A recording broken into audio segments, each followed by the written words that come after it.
Question 1B. Il dit cette fois-ci, on néglige plus la capacité du calorimètre et que maintenant, la température d'équilibre est mesurée et on a la valeur de 35,9. Tout à l'heure, nos calculs nous ont donné 36. C'est lorsqu'on négligeait la capacité du calorimètre. Maintenant, il dit que la capacité n'est plus négligeable. Cela veut dire tout simplement que le calorimètre participe à l'échange thermique. C'est pourquoi la température est plus petite que celle trouvée précédemment. Et pour cela, il demande de calculer la capacité du calorimètre. Capacité thermique. Capacité thermique du calorimètre. Du calorimètre.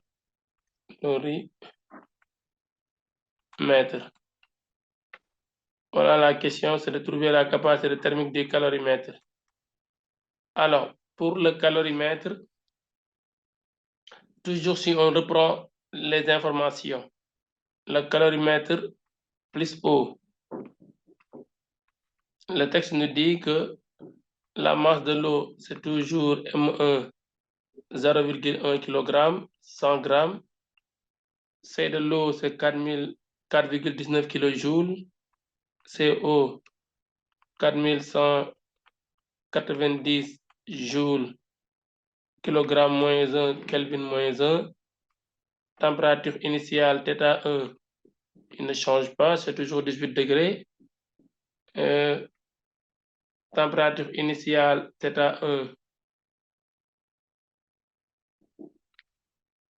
oui, c'est 18 degrés.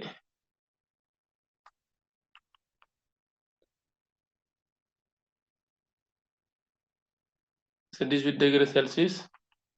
Il dit ici, la température d'équilibre étant en déduire la capacité thermique du calorimètre et ses accessoires.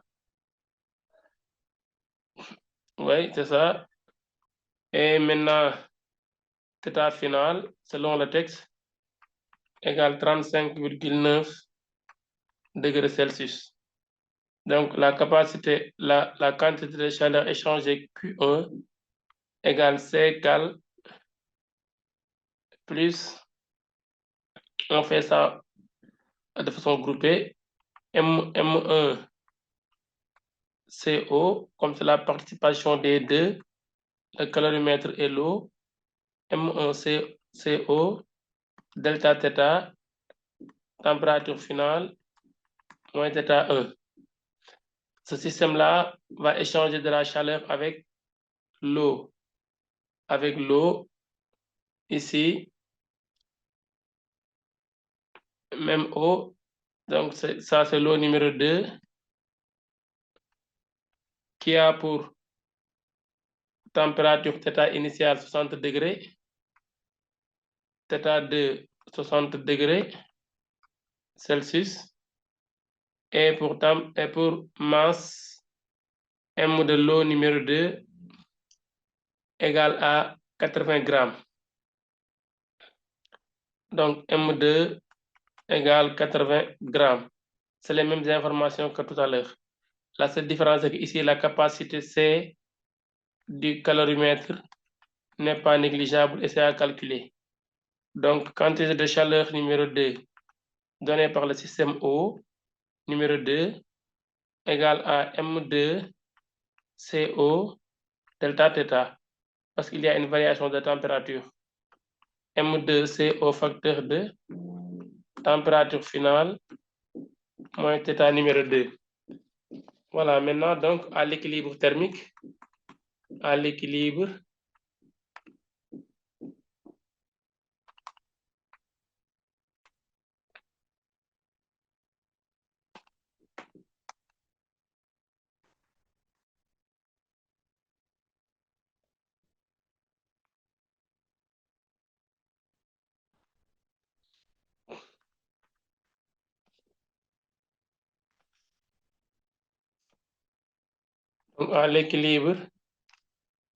on a somme des quantités de chaleur échangées est nulle. Cela veut dire Q1 plus Q2 égale 0. La quantité de chaleur 1, c'est C cal plus M1 CO facteur de température finale moins température 1 plus M2 CO facteur de θ final moins θ2, tout ceci égale 0. Moi, ce que je cherche, c'est ces calorimètres qu'on me demande de calculer. Donc, je transpose ici. J'aurai quoi? Ces calorimètres plus M1 CO facteur de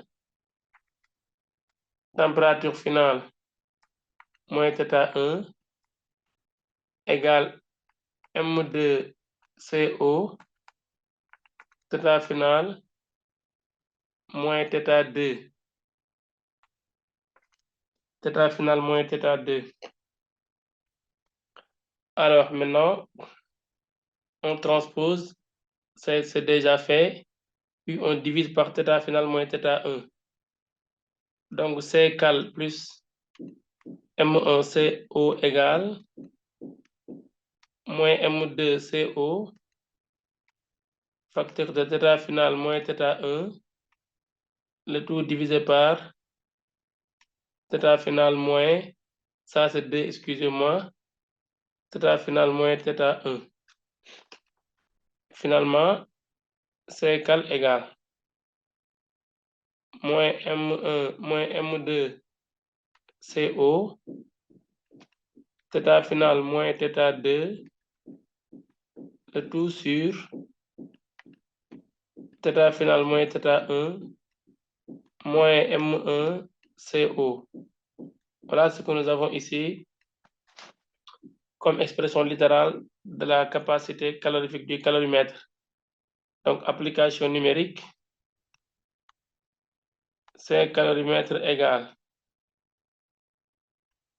moins M2. M2, c'est 80 grammes. Donc, 0,08 multiplié par C2, 4190, facteur de θ final, 35,9,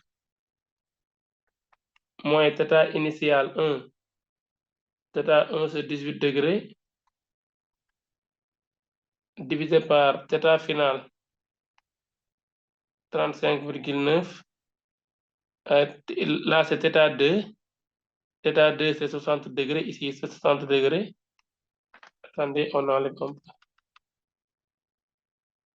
Donc, voilà, moins θ2, 60. Ici, il y a un signe moins, oui. Pour neutraliser le moins en haut. Là, cette différence-là, c'est négatif. Le moins qui était ici va les neutraliser. Divisé par θ final, 35,9. Moins θ1, 18 degrés. Le tout moins M1, 0,1 kg, multiplié par 4190. Voilà ce que nous avons ici.